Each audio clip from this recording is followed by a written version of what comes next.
and also to, be here as an activator for the star seeds that have kind of forgotten their mission. Not most, but some are still, not familiarized with their purpose here. So one of my missions here is to activate the others like myself so that we can work as the team and fulfill the prophecies that actually go into the beyond Atlantis. These prophecies have been echoed for millions of years throughout the Milky Way. And it has a lot to do with the restoration and the reestablishment of heaven on earth here on this planet. So fascinating to me. I mean, like I said, I have so many questions for you. So you mentioned that when you came into this life, that you were telepathic and you did telekinesis and you were kind of playing with these things as a kid. Would you say you didn't have amnesia? Like, did you remember your past lives when you came here? Not my past lives, but I knew that I was different from the beginning because my consciousness was wired differently than the rest than most humans. I came in fully aware of my abilities, and a lot of it has to do with also me being part of the secret program of super soldiers. A lot of my genetics were upgraded. In fact, I was developed in a petri dish for the most part, and then put in my mother's womb. Really? As a surrogate, yeah. So I'm a combination of different meta-terrestrial races put into my body to serve within the off-world programs that have working for the benevolent forces to fight this cosmic war against AI, and not only our universe but in other universes. So from the beginning, I already had this DNA intact. I was communicating with plants, communicating with animals, reading people's thoughts at the age of 4 and 5, and playing with telekinesis. So I was just from the beginning, I was wired differently. However, I was forced to suppress my abilities because my grandmother was a strict Catholic and very religious, and one day she came into my room when I was teleporting little toys from one part of the room to the next, and she called the local priest, claiming that I had been demonized, that I had been possessed, and they threw holy water on me, and they were trying to they were asking me, like, identify yourself, demon. I was like, there is no demon in me. What are you guys talking about? So that kind of really just forced me to suppress my abilities, because at that point my grandmother saw me as this different thing. She thought I was the Damians, whatever. She's too what's the word that I'm looking for? Superstitious. And so from that point on, I was forced to go to church, not just once a week. I was forced to go to church twice a week. I was forced to go to these rosary prayers for 2 hours. Imagine being a 5-year-old and being forced to kneel and pray the rosary 3 times a week because they thought that was going to help release whatever it is they thought was in me, because they didn't understand this stuff. So my upbringing was pretty rough, growing up in a very fundamentalist religious home. It wasn't until I was 20 when I discovered Kriya Kundalini Yoga after reading the autobiography of the yogi, which was an eye-opener for me, when I realized, hey, I'm just like him. I'm a mystic, And that's when I kind of re-snapped back into, or re-triggered myself back into, my youthful days. And that's when I kind of just started remembering and started meditating. And as a result of meditating, I was just connecting with my higher self, connecting with my star family, receiving massive downloads. So there is a distinction between channeling and downloads. Downloads are part of your monad. They're part of your ancestry. They're downloads from your angels, from your guides, your galactic family. Channeling could come from different entities that are not associated with your, surrounding sphere of positive influences. So we have to be careful, because some people do channel entities that are posing as the Ashtar, that are posing as these galactic commander federations, but they're actually promoting false light, and that is the difference. One of the ways that I tell people to distinguish the difference is by feeling it in your heart. If you feel that the information is not resonating in your heart, then it's coming from an imposter, perhaps a reptoid or a gray that is posing as one of the commanders. But when you do feel it in your heart, it's because it's coming from, positive entities. And that's one of the things I find very fascinating about you. You speak with very divine authority on this topic. Like, you never say things like, well, it's based on my research, or this is what I think, and you take it or leave it. Instead, you speak with authority and resonance. Is that by design? Did you practice this? No, not at all. I'm just, I came to the realization that when I am being interviewed and when I'm doing a lecture, I connect with my higher self and I just allow my higher self to just flow. And that explains why I speak so fast, because it's my brain, my mind, the way it works is just going at like light speed. So I'm like trying to convert these concepts into human words so that I can express what I'm trying to say. So it It's just, hard. but it's my higher self that speaks through me. That's just the way I see it. Yeah. So you talk about telekinesis. It's kind of like that movie Phenomenon. Like, could you show us that? Is that like literally something that you can still do? Do you still practice it?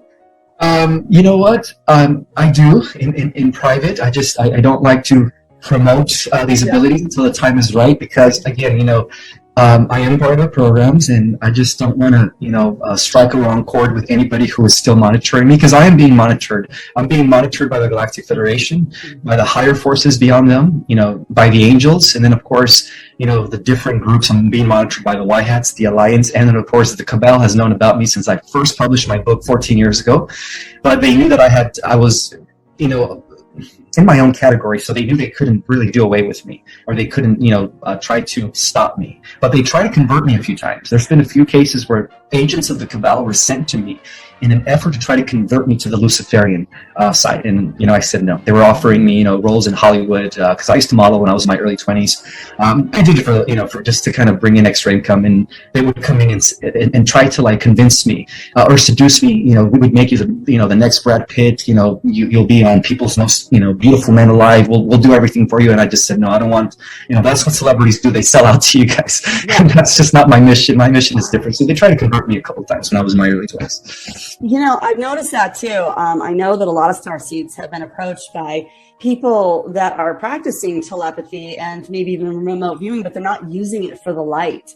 And so are we all being tested in a way? Like, is this kind of like a spiritual boot camp? Very much so. Yes. Yes. But when the time comes, we will rise as the next stage of human evolution. And scientists have already been predicting this for 30 years based on, sudden leaps in I guess what they call intelligently driven evolution. Nothing does happen by accident. Even, the genetic mutations that have been taking place for millions of years throughout the multiverse have been intelligently designed. So everything's driven by intelligence. The universe itself is a cosmic blueprint. It was all by design. There is no such things as accidents. Really?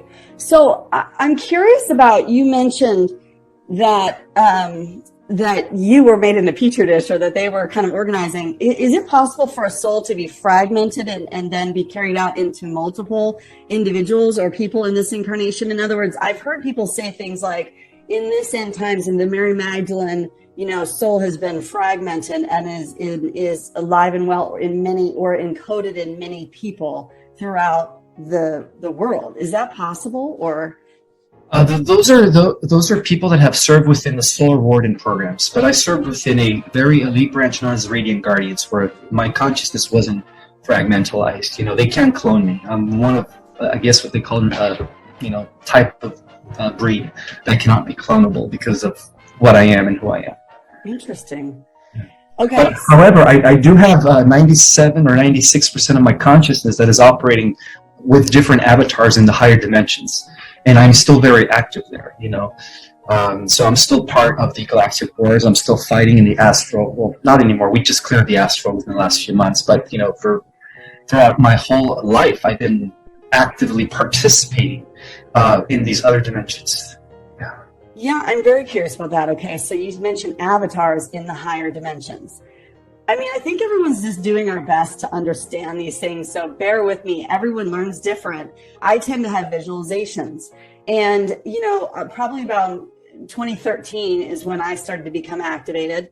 And I started realizing that, first of all, I needed to self-heal. And so I went inward versus where you went sort of outward. You went into the macro. I went into the micro, if you will. And we do have universes within us, the chakra systems, etc. So I always use my body as a cipher, like, if you will. But I also use my visualizations. So when I'm trying to understand third, fourth, fifth dimension and what that is to embody those, right? For me, I was having visualizations. So from 2013 on, it started out just setting my inner child free, watching her evolve into sort of this beautiful golden angel. and then watching that evolve into a light body. And I kind of assumed those were the three, you know what I mean? Like one was 3D, one was, because I can see my human form too. And I mean, she's not nearly as patient as my angelic form, who's like all knowing. And then, the light being can sort of give out all this light and heal people and actually implant light within or offer it to others. So is that what we're talking about with 3, 4, 5D? Or are we talking about something entirely different? Are there actual earth suits or avatars that we are living in the same time-space continuum? Yes, it's both. We are living in the same time-space continuum, but operating on different frequencies. See, what separates the different levels of reality is vibration. The simulation exists actually all the way up to the 12th dimension. Beyond the 12th dimension is what scientists call base reality, which is the eternal spheres. And that's how, one of the things that I introduced in my book is that there are overall 3 major planes of reality, and all the densities, all the dimensions fall within those 3 levels of reality. We have the eternal spheres that have always existed, known as the spiritual realms, which is equivalent to what I call in my book the Mother Universe, without beginning or end. And this is also proven through quantum physics, superstring theory, and theory, and all the new evidence that is coming from the quantum field that there is a realm of eternity. Except scientists call it the metaverse. I call it nothing to do with Zuckerman's metaverse, but they call it the always existing realms, right? No beginning or end. And then there's the etheric realms, which equates to the mental plane of reality, where the eternal realms begin to, by the lowering of frequencies through a process I call involution, which is from the top down, descending of spirit into matter. Then we have the existence of the etheric spheres, which are semi-eternal. And then from the etheric spheres, or which is what we call the mental plane of reality, then precipitates matter, and the material spheres are what we call in the esoteric tradition, the world of manifestation.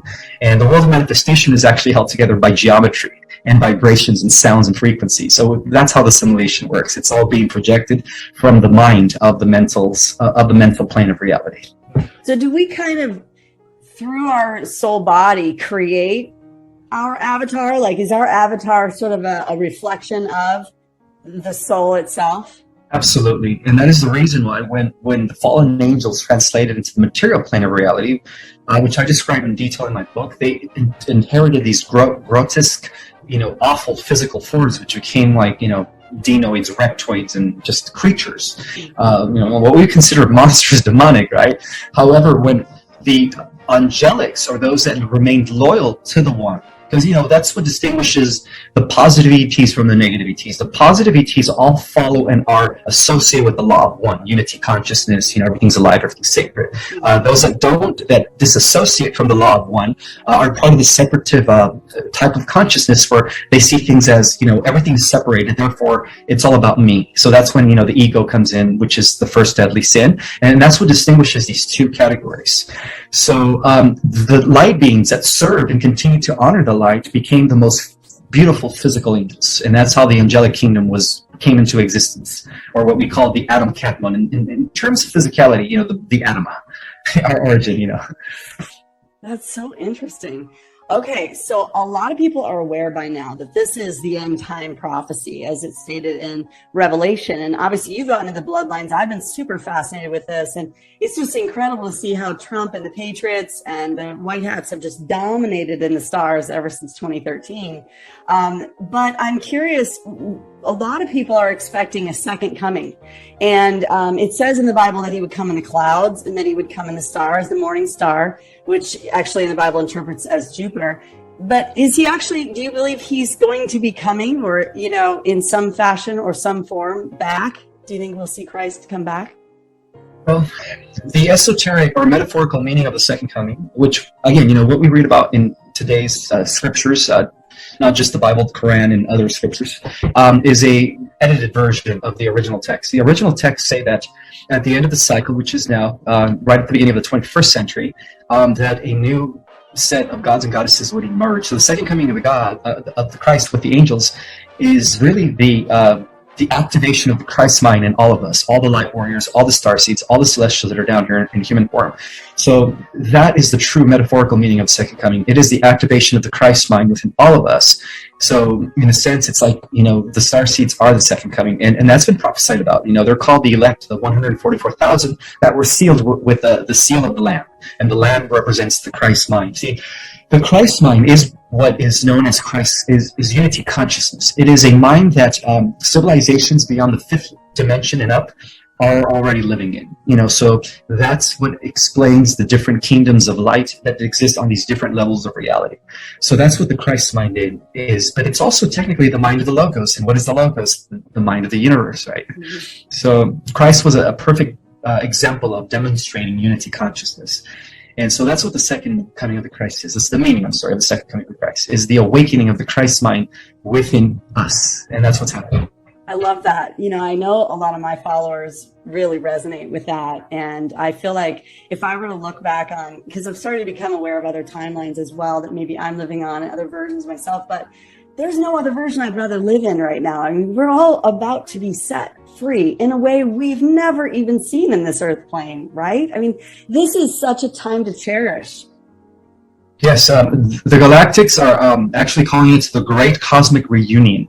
And upon the ascension, it's going to be a jubilee, that is going to be celebrated across the cosmos as this Earth now becomes the new hub of the multiverse, the new headquarters, kingdom of light.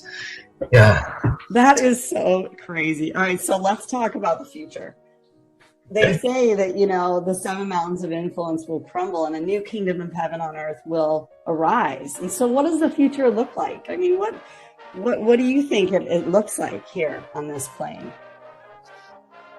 Very, very heavenly, very beautiful. The future is, for those that are taking a positive timeline, it's just going to be full of abundance, full of joy, peace, harmony, love. It's going to really be a time to excel and cultivate our talents, where we only just focus on spiritual evolution, where all the physical needs are just going to be provided for us. At that point, we're not going to need to work from 9 to 5. We're not going to need to worry about paying our rent or our bills. It's going to be such a better reality. And as we continue to progress in higher levels or higher dimensions, things just continue to get better. Is everyone telepathic in the future? I mean, yes. What does that do to our privacy and our spiritual boundaries, We're still going to have the opportunity or the ability to have our privacy. We're only going to be telepathic when we turn on our telepathy. It's going to be kind of like your phone. You keep your phone on, you're going to get a call, right? You're going to get a text. But once you turn your phone off, you're not going to get that call. So it's going to be similar. We're going to have the ability to turn on our telepathy so that we can just communicate with others telepathically. So yeah, there's still privacy. Privacy exists all the way up to, the 6 dimensions. When we reach the 6 dimensions, then we become more of a social memory complex. At that point, we fuse our minds into a unimind. And while maintaining our individual consciousness, by the way, but as we go higher in dimensions, we actually just reverse the process of one fragment, dividing itself into the many. And that's what the ascension is. The opposite of ascension is descension, which is what I call in my book the involution of spirit descending into matter, which gives the idea of separation. But as we continue, or as we reverse that process, then everything comes back together as one. And that is even greater than any pleasure, any joy. As we continue to become one with our Creator, we reach levels of joy and happiness and bliss that we can't even fathom at this time. We can't even fathom. I love that.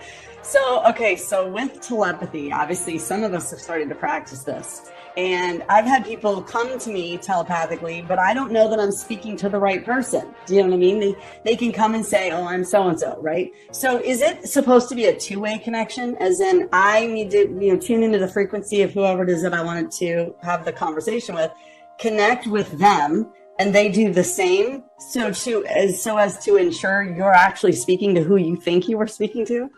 Yes. If you're going to practice telepathy, visualize the person that you're actually sending the message to, and also see yourself as them receiving the message. Because technically, we're all one, just different avatars. And that explains non-locality. Our mind and everyone else's mind is connected through an invincible etheric mind hive, by the way.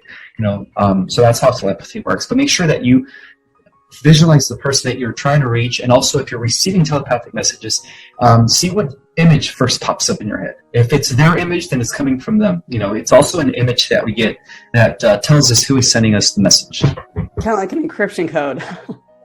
Pretty much. Oh, interesting. So, you mentioned that in the future, twin flames might reunite, because twin flames, I assume, have similar frequencies at every chakra point, and they probably also have a similar mission. that they're here on a similar mission. I would think that when twin flames start uniting, that takes us to yet a whole nother level, because there's this inherent, I guess maybe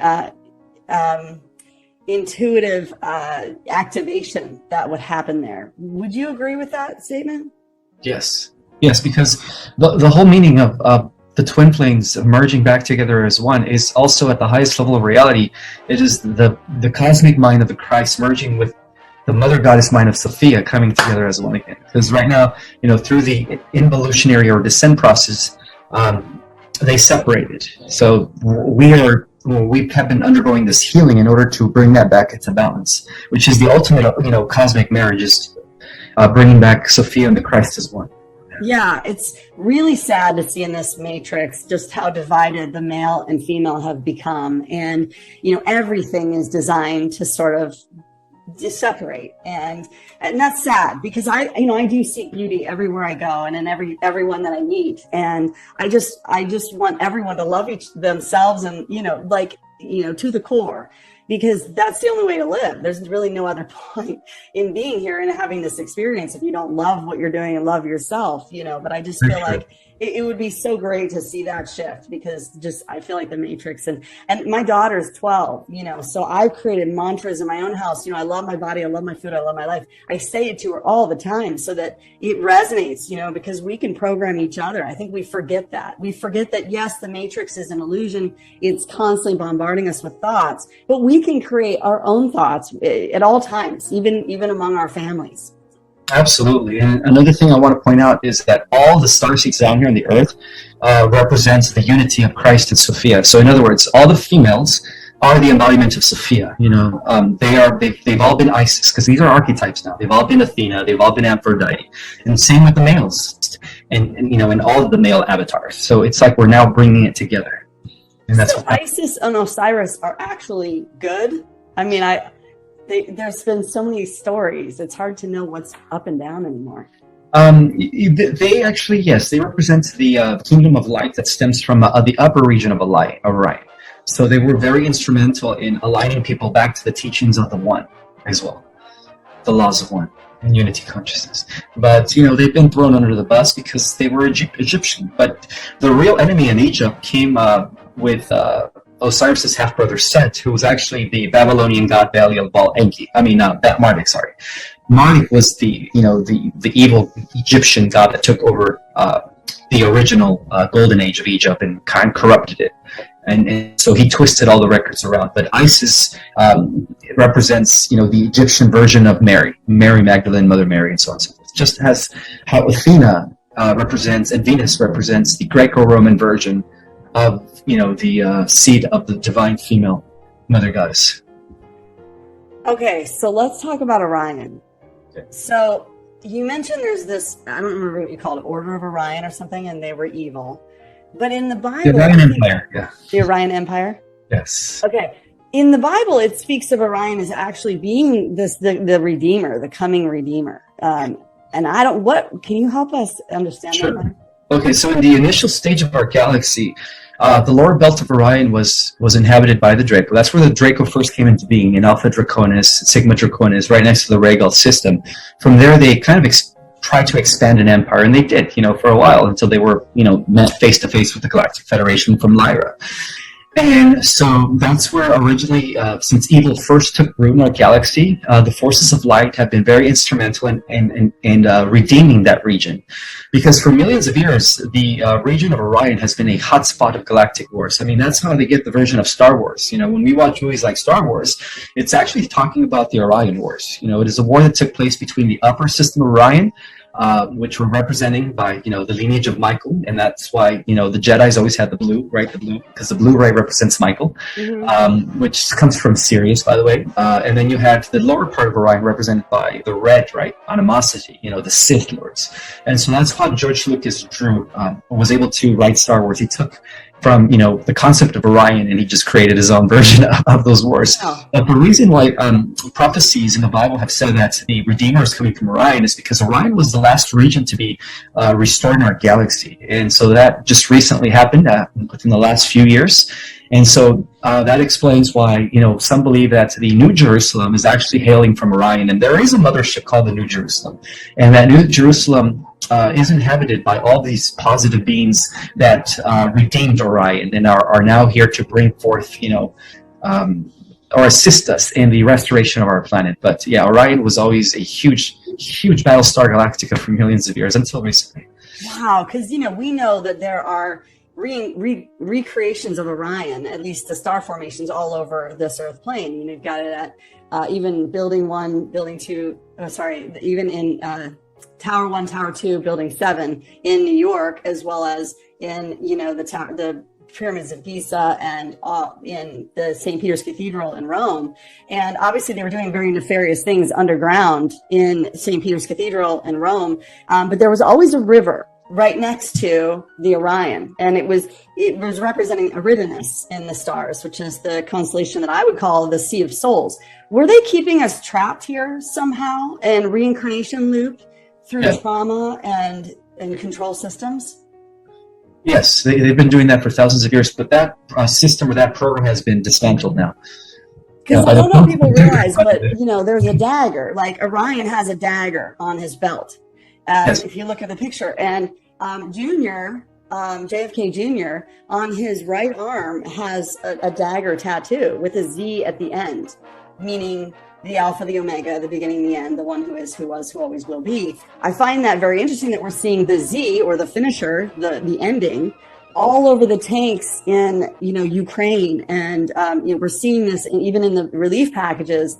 The Z is showing up everywhere right now. How fascinating is that? Very, where things are about to be restored. Do you think he knew anything about the story of Orion and the finish of this war? Absolutely. The Kennedys actually had access to time travel, and that's one of the greatest secrets, which in essence, served the White Hats, and that's why they were able to secure the most positive timeline. In other words, they used time travel to checkmate the Cabal on every probable timeline, so that the ascension could take place. The liberation of the Earth, the fall of the Cabal, all that's happening because of this time travel technology that fell in the hands of the White Hats back in the 50s. Thank God that the Federation, has been working with them, because, they inherit all this advanced technology by the Federation. See, the Federation, they have to honor their prime directive. They can't intervene, but they can help from behind the scenes and give the technology to those that are working against the evil, right, that they're fighting, because the evil that they're fighting here is the same evil that they've been fighting in our galaxy for millions of years. It's just that, now that conflict has now come to an end in favor of the light, which is victory for us. Right. So can everyone time travel in the future? And doesn't that kind of mess things up a little bit? Like, can't someone just go get a hold of an almanac and go, you know what I mean? Like, how do we stop that from getting in the wrong hands? Well, there's two concepts of time travel. You can time travel in your mind, like remote viewing, where you're not affecting the past or the present, because every time, when people do physically time travel, it seems like they always alternate the timeline, and that's been a huge issue. And so there's two types of time travel. In the future, yes, we're going to be able to time travel, but only through our consciousness, not physically. That type of ability is going to be restricted, of course, because we've worked so hard to secure the positive timeline. So why are we going to allow that technology to be given to those that are very immature and are not Christ-like, that might use it to reverse the timeline? Right. We don't want to repeat this war again. It took millions of years for us to restore the Milky Way galaxy, and so there's going to be a restriction on the physical aspect of time travel. But as far as becoming multidimensional beings, we will be able to time travel with our mind, but just to kind of project our consciousness into the future and then back to the past at will when we want. Yeah, I found that you can time travel even to times maybe you're not living in now, to just change or alchemize some of the trauma it may have caused and or remember it differently so as to help yourself in the future. Have you used that as a technique as well? Actually, I have. Yes, I have. I visited future versions of myself, That's how I was able to retrieve information regarding the final battle after the millennium. And, that's prophesied about in the Bible, right? For 1,000 years, for, the beast, which is AI, will be sealed, or at least, suppressed. It's not going to be an issue, but after the end of the millennium, there's going to be one final clash against the beast. So I was able to actually project my mind to see the outcome of that. And we, in the future, we're like super powerful. We're like beyond X-Men, so we do win that war. That's crazy. Do you have an idea of what your superpowers are going to be? It all depends on how much level of genetic material and capacity I use. At 30%, we're able to teleport, read minds, project our consciousness anywhere we want. At 50%, we're able to manipulate time and matter, pause everything where everyone's just frozen. An example of that is the movie Lucy with Scarlett Johansson. The more we go up in increments, once we reach 100%, we're like all powerful. We become like Prime Creator Source, So that's the beauty of having these bodies, is that these bodies are a gift to us. These are the most advanced biological quantum living computers that have ever been developed in the multiverse, and we have them. That's why when people say, we're going to die and, we're going to go back to our pod where we're sleeping in stasis and reunite with our original galactic body, that's false theory. We're multidimensional. What's happening is an integration, a collapsing of multi-dimensions as we ascend. So we're going to just integrate those avatars, those different versions of ourselves with this version, and that's how we're going to become spiritualized or immortal. That's something I've been saying a lot too. We're being offered eternal life. What does that mean to you? Does that mean we have a choice? We already need a choice to have eternal life, and that's why we're here in these avatars. These beautiful bodies that, once we start using more than 10%, we're not going to die anymore. We have the immortal gene active or inactive within our dormant DNA. Oh my gosh. I'm seriously so overwhelmed right now. I have so many questions and I know our time is running out. So maybe we'll have to plan a part 2. But okay, so let's talk about angels and demons. Mm-hmm. There was this scene in the movie Constantine where, the main feminine character says, well, it's people that turn on people. I don't believe in the devil. And Keanu Reeves, looks straight at her and he says, well, he believes in you. And at the end of the day, he's very aware of what we're doing. And they know how to summon demons, but yet we've never been taught how to command our angels. And I kept asking, how come we're not commanding our angels? And why would we even command angels? Aren't they above us? Do you know what I mean? And then it's because it's a free will realm. Do you have thoughts or feedback on that kind of concept? Well, angels and demons are really just positive, benevolent extraterrestrials and fallen regressive extraterrestrials. So we could say that the demons are the Draco. The biblical demons are describing the Draco.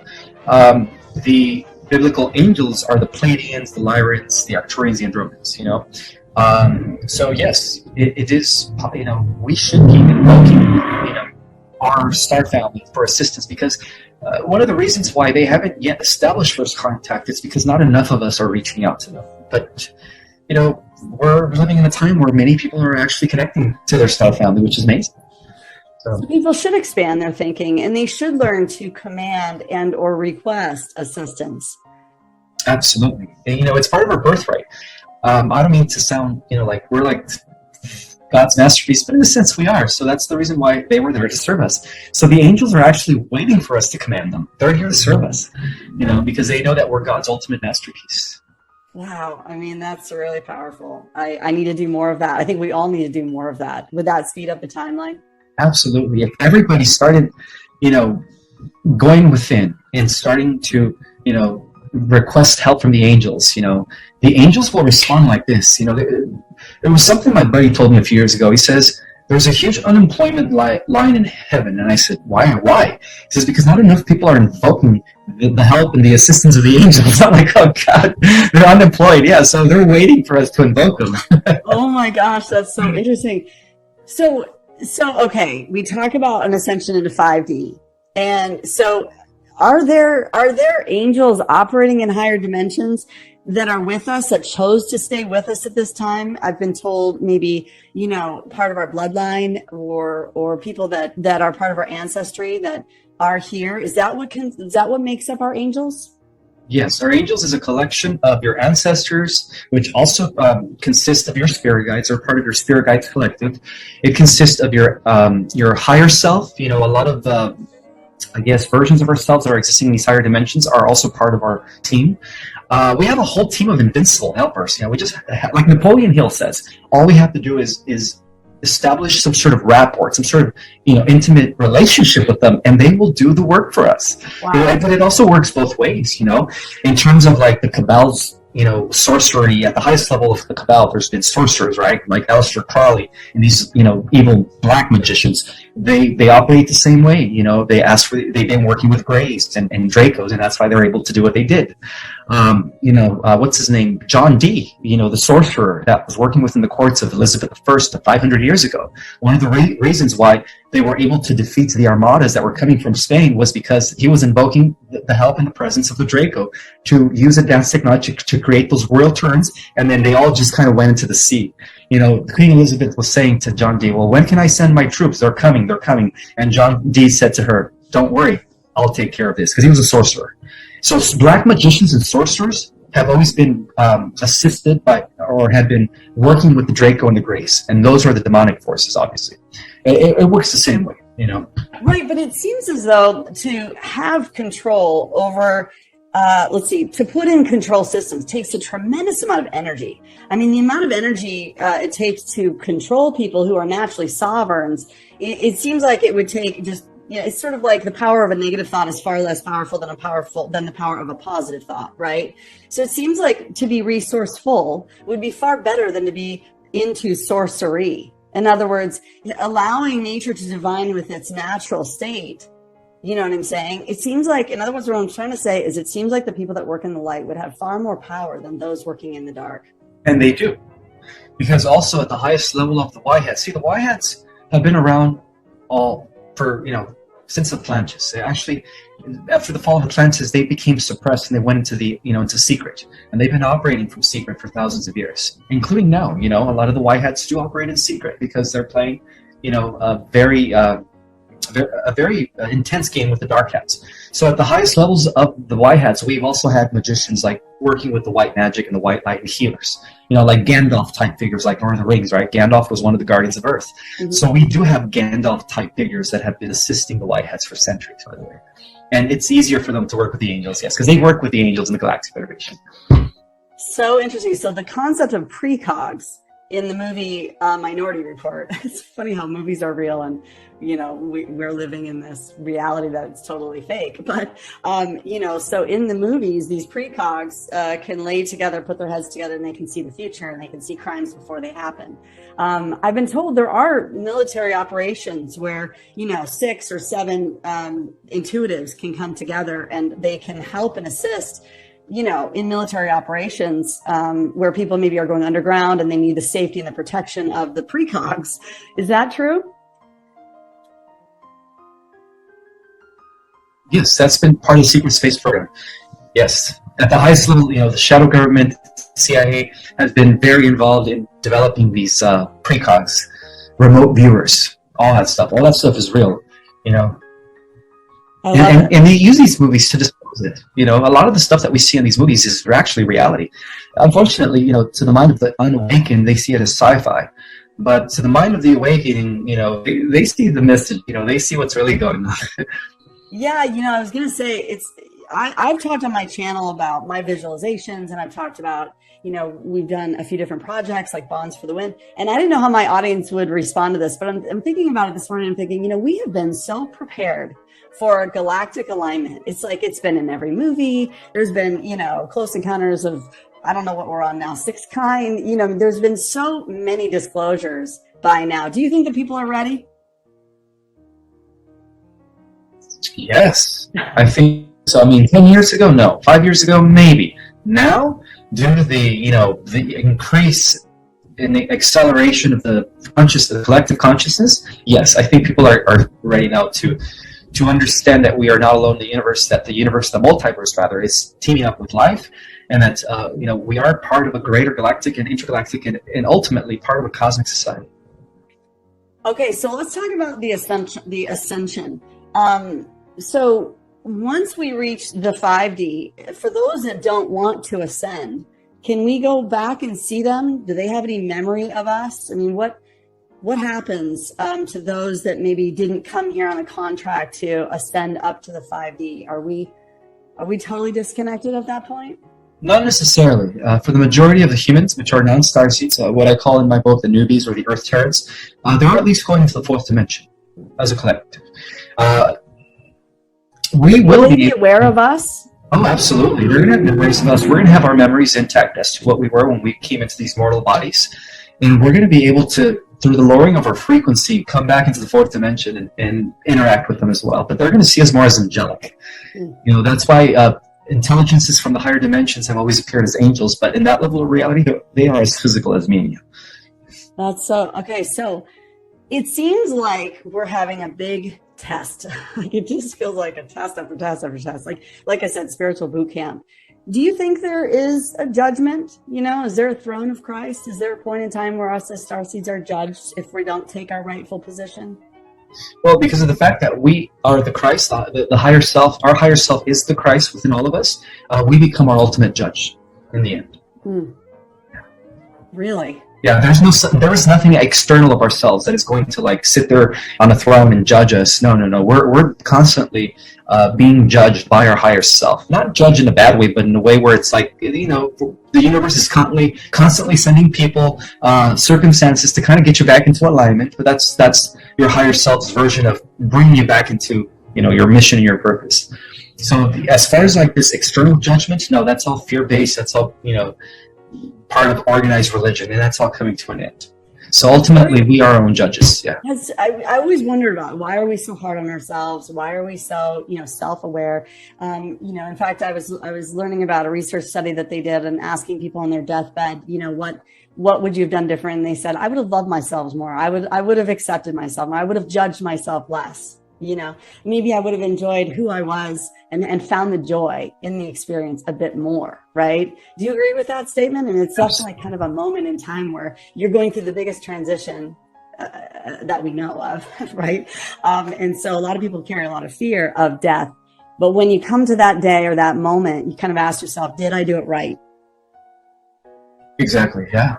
Yeah. So right now, there's a lot of people that are getting caught, for things like, voter fraud and trafficking children and stuff like that. Who's handling the judgment of this? I mean, are these just all military tribunals? I mean, yes. Well, what's happening here is a small reflection of what's happening on the cosmos.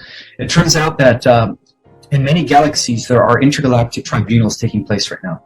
We're not only dealing with the Draco, we're dealing with other negatives, regressives that have been working for the AI God that have plagued other galaxies and stuff. So as I speak right now, there are intergalactic tribunals that are taking place, as well as in our galaxy. Our galaxy is going through an intergalactic tribunal. Many Greys and Dracos are actually being, they're going to be getting what's coming.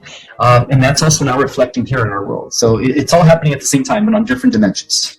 Wow. I mean, that sounds like so much work. I mean, I know that we only see maybe the very tip of the iceberg of what's really going on behind the scenes, and that is just even more reason for us to feel grateful at this time. So if you can tell the white hats, thank you. Well, they know, they know we're grateful for them. I'm sure they see a lot of these, interviews and they know that we're cheering for them and, that we're here spreading their message of hope and peace and love and don't worry about anything. Everything's under control. Nothing's going to stop what's coming because overall, God is in control. And the white hats, the Alliance, the Galactics, they all answer to the one. Michael is at the head of the forces of life. You really want to get technical. Who is leading everything from the highest level of reality beyond the commanders of the Galactic Federation? We have Christ's Michael, who is the overseer of our universe. Really? Can you speak a little bit about Archangel Gabriel as well? Sure. Well, Gabriel is actually Michael's firstborn. Yeah. Yeah, so Gabriel is also an archangel. Well, there's those are archetypes, but at the same time, they do take form. They exist in, all the archangel archetypes exist within all of us. But at the same time, it's come to my awareness that these 12 archetypes, or 13 now with Gabriel, they're now in embodiment in human form, and they're going to be the core of the 144,000. They're what you call the Elohim in the flesh, and they all have returned.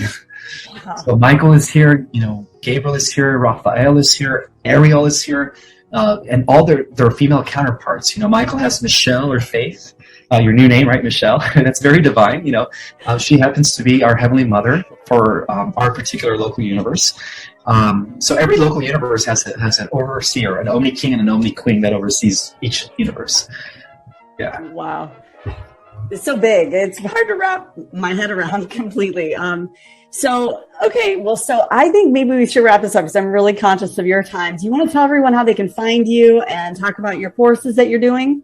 Sure. So I'm on Instagram. Apparently, I'm also on Facebook. I just don't really use it much. I established Facebook like maybe 8 months ago.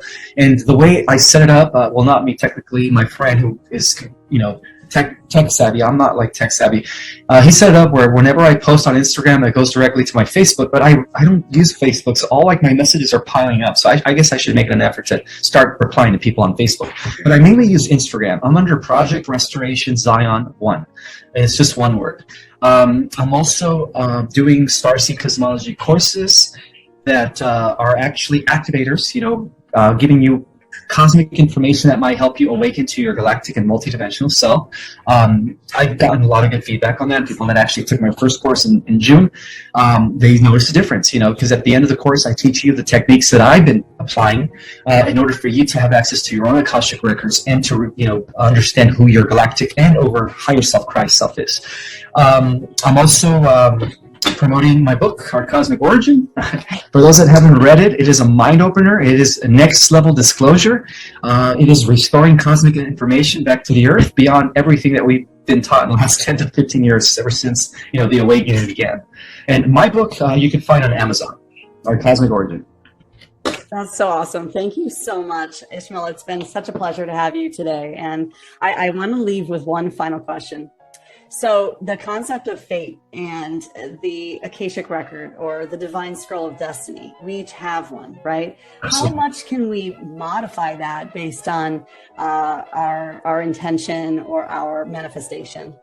Is it fixed in stone? From the highest levels of reality, yes. And all your choices that you're making here in these lower dimensions is aligning to your higher self. So we are influencing that every day by the choices we make and by the thoughts and emotions that we have. So just be mindful of that. I would suggest that at this point, just visualize what your version of heaven on earth is, as well as the collective version of a heaven on earth is. Because if we could all come to that mindfulness all at the same time, it's going to shift reality. It's going to, because it is through our mind and our emotions that we actually affect reality. Because it's connecting to the quantum field, right? The quantum realm. Our thoughts are very connected to the quantum realm. In fact, one of the reasons to affect reality is by being mindful. Because when we're mindful, we're actually almost as if we are in the quantum realm, fabricating reality. That's what happens when we are in the mindful, in the presence. Yeah. That's the best way to affect reality. Yeah. And what I could also do is give you the links to my book and my Instagram, just to make it easier for people if they want to follow me, and then of course my Starseed Cosmology course. Yeah, we'll totally we'll drop those in the comments below or the description below. Awesome, thank you so much. Literally, I could pick your brain all day, but I don't want to take up too much of your time. But thank you so much for coming today, Ismael. You're welcome. May I call you Michelle? Yes. You're welcome, Michelle. Nice to meet you. Yeah. Okay. Bye. Bye.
Chẳng được quên khi cơn mưa đêm lại về. Em đã quên lời thề và ta như đông chìm sâu. Không cần mơ em anh nhạt màu. Em chỉ cần mơ đâu bye bye. Chỉ còn là những cơn mưa vô giá cho bên mơ em không mơ anh. Anh vẫn đang mơ chỉ cần bên em không được cần nhớ và chỉ có em không còn nhớ và người ta bên nhau như ngã tớ. Muốn nhớ về say em chỉ có mấy em ở đây và anh như muốn chết đi nhưng không muốn em mơ mày. Tình yêu làm cho ta đau đầu không em như mà mơ mộng. Anh như đang mong cầu và mưa bên em hôn sầu. Chắc có mà mai em mơ chỉ có bên em nhưng đừng có mơ. Em vẫn đang dài em muốn bên ai anh không mong gì hơn chỉ mong em sẽ ở đây ôm anh thật gần. Anh chỉ mong đôi ta được có nhau mà đừng em đâu anh mơ em muốn ở bên anh có em. Ta sẽ trao nhau môi hôn thật sâu ôm anh.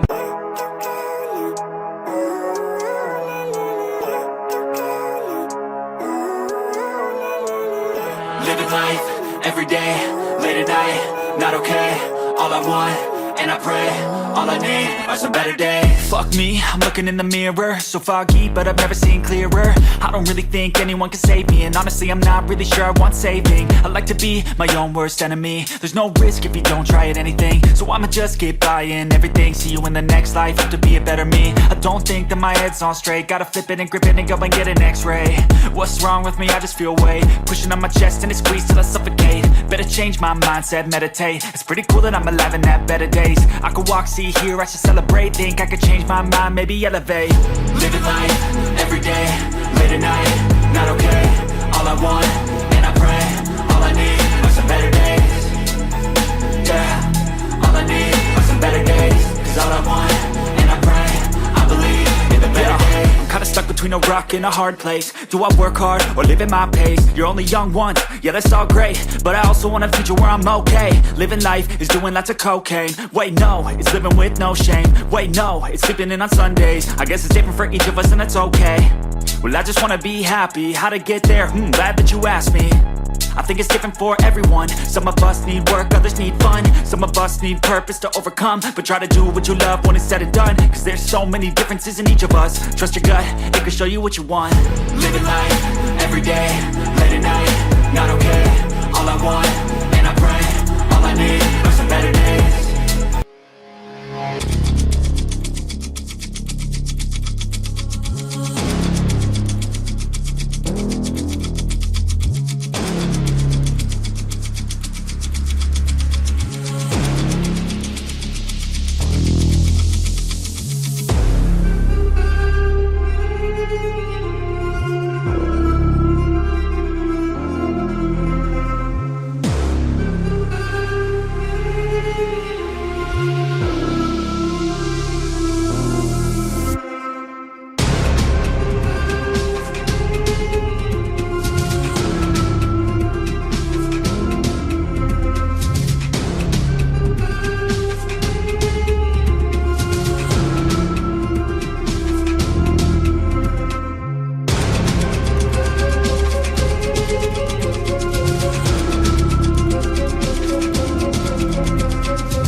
determined your fate. I've never seen so clear. I feel the end and it's near. The day of reckoning's here. The sound of deafening fear.